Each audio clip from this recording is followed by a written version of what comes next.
యాదాద్రి భువనగిరి జిల్లా కేంద్రం భువనగిరి నుండి నల్గొండ వెళ్లే Narketpally depot bus driver cell phone మాట్లాడుతూ బస్ నడుపుతున్న టీఎస్ఆర్టీసీ డ్రైవర్ ఫోన్లో రియల్ ఎస్టేట్ వ్యాపారం చేస్తూ ప్రయాణికుల ప్రాణాలు బస్ డ్రైవర్ గాలికి వదిలేశాడు.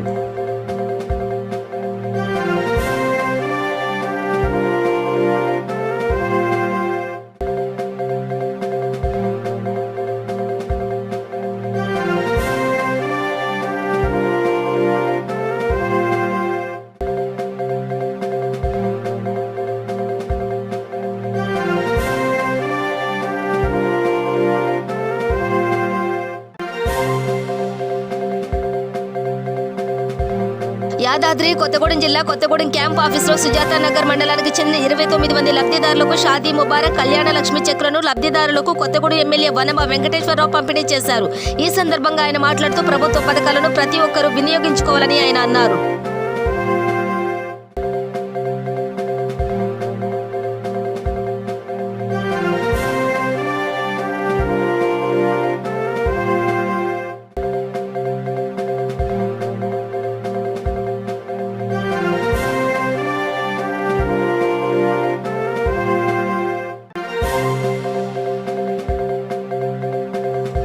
సంగారెడ్డి జిల్లా ఇస్నాపూర్ చౌరస్తాలో దారుణం చోటు చేసుకుంది. ఇస్నాపూర్ చౌరస్తాలో ఊహించని ప్రమాదం చోటు చేసుకుని భార్యాభర్తల పాలిట మృత్యు శాపంగా మారింది.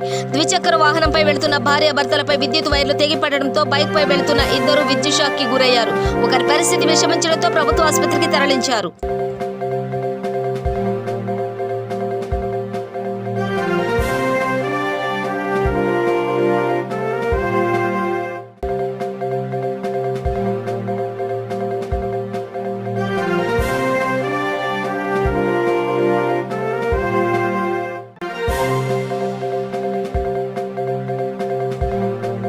పెద్దపల్లి జిల్లాలో ఏఐటీయూసీ, ఐఎఫ్టీయూ, జేఏసీల ఆధ్వర్యంలో సెప్టెంబర్ 19న తెలంగాణ రాష్ట్ర వ్యాప్తంగా ఆర్డీఓ కార్యాలయం ముందు జరగబోయే గ్రామ పంచాయతీ కార్మికుల ధర్నా కార్యక్రమానికి అందరూ పాల్గొని విజయవంతం చేయాలని కడారి సునీల్ గ్రామ పంచాయతీ వర్కర్స్ యూనియన్ రాష్ట్ర ప్రధాన కార్యదర్శి కె రవిచంద్రన్ రాష్ట్ర అధ్యక్షులు కోరారు.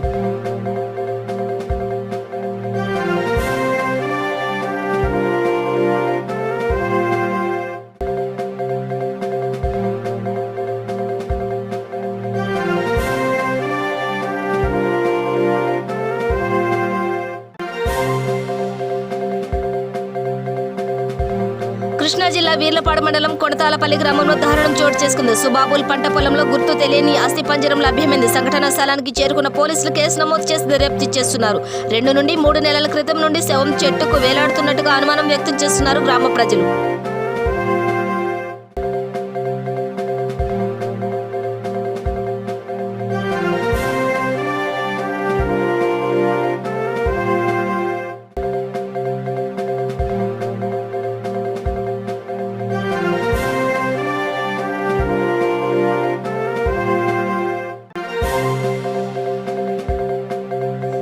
రాజన్న సిరిసిల్ల జిల్లా ఎల్లారెడ్డిపేట మండల కేంద్రంలో దారుణం చోటు చేసుకుంది. స్థానిక రాచర్ల జూనియర్ కాలేజీకి చెందిన ఇంటర్ విద్యార్థి 17 సంవత్సరాల ఎప్పకాయల వంశీ అనే యువకుడు గుండెపోటుతో కాలేజ్ బస్సులోనే మృతి చెందాడు. కాలేజ్ నుండి రామరెడ్డిపల్లి గ్రామానికి బస్సులో వెళ్తుండగా ఆకస్మికంగా మృతి చెందాడు. వంశీకి ఎలాంటి అనారోగ్య సమస్యలు లేవని, ఇలా ఎలా జరిగిందో అర్థం కావడం లేదని వంశీ తల్లిదండ్రులు, బంధువులు కన్నీరు మున్నీరు అవుతున్నారు.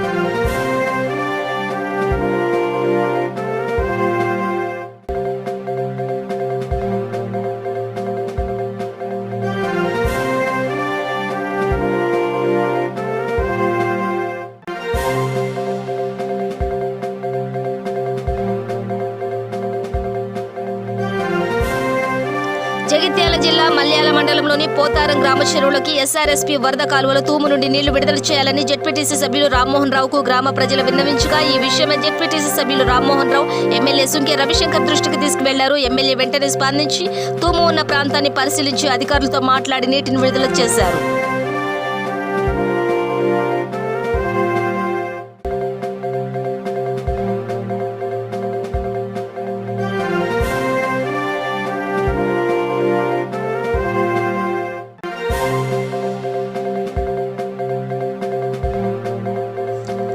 నిజామాబాద్ జిల్లా బోధన్ మండలం చిన్నమావంది పెద్దమావంది బండారు గ్రామాలలో గ్రామ కమిటీతో పాటు అనుబంధ కమిటీలు వేయడం జరిగింది. ఎన్నికైన పార్టీ అధ్యక్షులు అనుబంధ కమిటీలు తెరాస ప్రభుత్వం చేపట్టిన సంక్షేమ పథకాలు ప్రజలకు వివరించి పార్టీ బలోపేతం చేయాలని MPP Budde Rajeshwar rises mandal coordinator అన్నారు.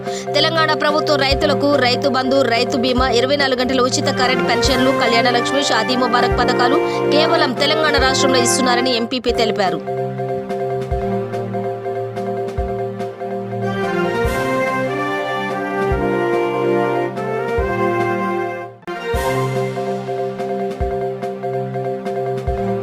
మేడ్చల్ జిల్లా కుత్బుల్లాపూర్ నియోజకవర్గంలోని దుండిగల్లో ఎల్లారెడ్డి అధ్యక్షతన ఇతర పార్టీల నుండి సుమారు 200 మంది కార్యకర్తలు రాష్ట్ర అధ్యక్షులు లక్ష్మణ్ సమక్షంలో బీజేపీలో చేరడం జరిగింది. ఈ సందర్భంగా లక్ష్మణ్ మాట్లాడుతూ రాబోయే రోజుల్లో రాష్ట్రంలో బీజేపీ జెండా ఎగరవేయడం ఖాయమని ధీమా వ్యక్తం చేశారు.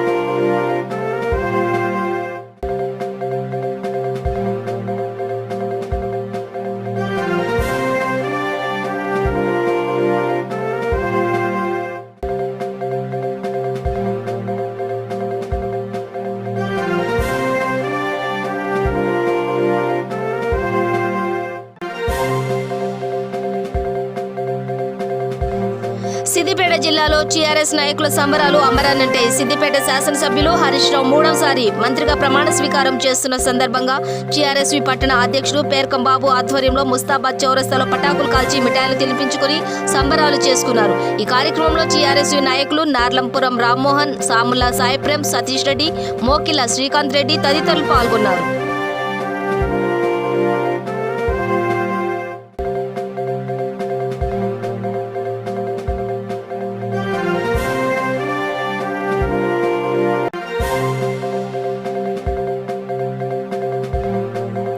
హైదరాబాద్ మహానగరంలో Rajendranagar PV express way pillar number 279 వద్ద పేలుడు సంభవించింది. ఈ పేలుడు దాటికి ఓ వ్యక్తి శరీరం ఛిద్రమైంది. ఫుట్పాత్ పై ఉన్న ఓ బాక్స్ ను తెరిచే క్రమంలో పేలుడు సంభవించింది. ఘటనా స్థలానికి చేరుకున్న పోలీసులు విచారణ చేపట్టారు.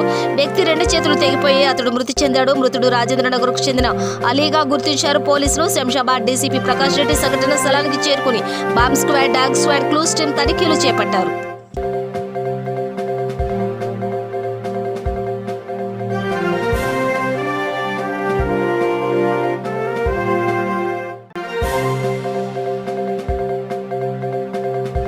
నిజామాబాద్ జిల్లా వర్ణి మండలంలో కోరా సొసైటీ పరిధిలోని సొసైటీ శామరావులో ఉంది.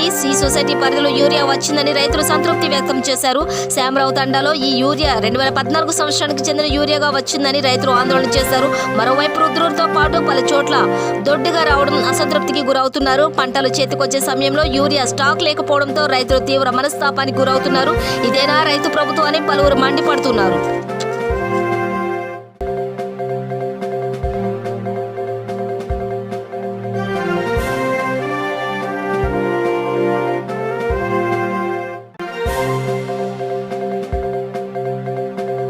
యాదగిరిగుట్టలో శిలలపై కేసీఆర్ బొమ్మ, కారు గుర్తు చెక్కిన దానికి నిరసనగా హైదరాబాద్లోని బాలాపూర్ చౌరస్తాలో బీజేపీ ఆధ్వర్యంలో కేసీఆర్ దిష్టి బొమ్మ దహనం చేశారు.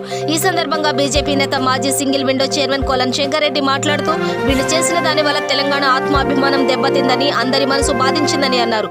హిందూ ధర్మానికి వ్యతిరేకంగా చేస్తున్నారని, భగవంతుడితో పెట్టుకున్న వారు ఎవరూ బాగుపడలేదని ఆయన అన్నారు.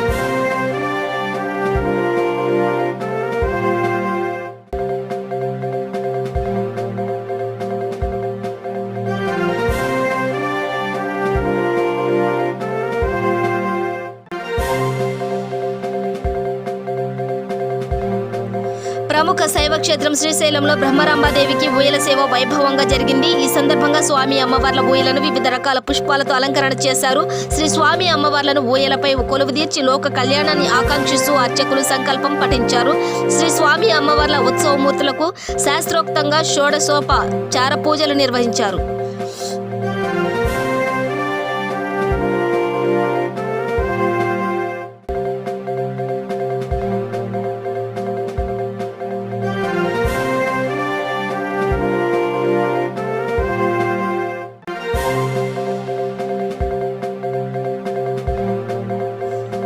నిర్మల్ జిల్లా ఖానాపూర్ మండల కేంద్రంలో వాగ్దేవి కళాశాలలో హరిత గణపతిని మట్టిలో విత్తనాలు వేసి తయారు చేశారు. 5 రోజుల్లో 5 రకాల దర్శనం ఇస్తున్నాడని విద్యార్థినులు దైవభక్తితో ప్రజలకు పర్యావరణ పరిరక్షణపై అవగాహన కల్పిస్తున్నారు.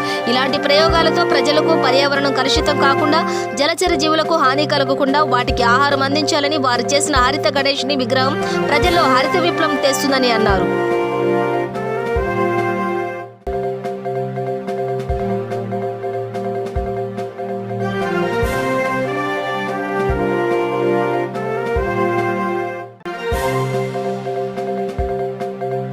తెలంగాణ టూరిజం ఆధ్వర్యంలో నాగార్జున సాగర్ నుండి శ్రీశైలం వరకు ఏర్పాటు చేసిన road come river cruise tour లో భాగంగా హైదరాబాద్ నుండి పర్యాటకులను తీసుకువెళ్తున్న తొలి బస్సును రాష్ట్ర అబ్కారీ క్రీడా పర్యాటక మరియు సాంస్కృతిక శాఖ మంత్రి వి శ్రీనివాస్ గౌడ్ జెండాను ఊపి ప్రారంభించారు. ఈ సందర్భంగా ఆయన మాట్లాడుతూ నాగార్జున సాగర్ నుండి శ్రీశైలం ప్రాజెక్టు వరకు రివర్ క్రూజ్ లో జలమార్గం నుండి పర్యాటక శాఖ ఆధ్వర్యంలో పర్యాటకులకు ప్రత్యేక ప్యాకేజీని రూపొందించామన్నారు.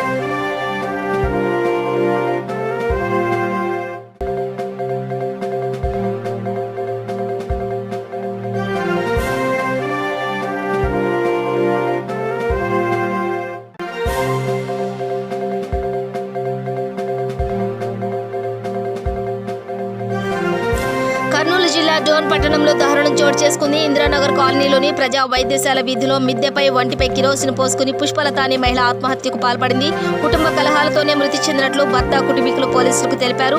నంద్యాల సమీప ఎర్రగుంట్ల గ్రామానికి చెందిన పుష్పలతకు ఒక కుమారుడు సాయి జయంత్, కుమార్తె శరణ్య ఉన్నారు. సమాచారం అందుకున్న సీఐ కమ్మగిరి రాముడు, భర్త విశ్వనాథ్ కుటుంబ సభ్యులను విచారిస్తున్నారు.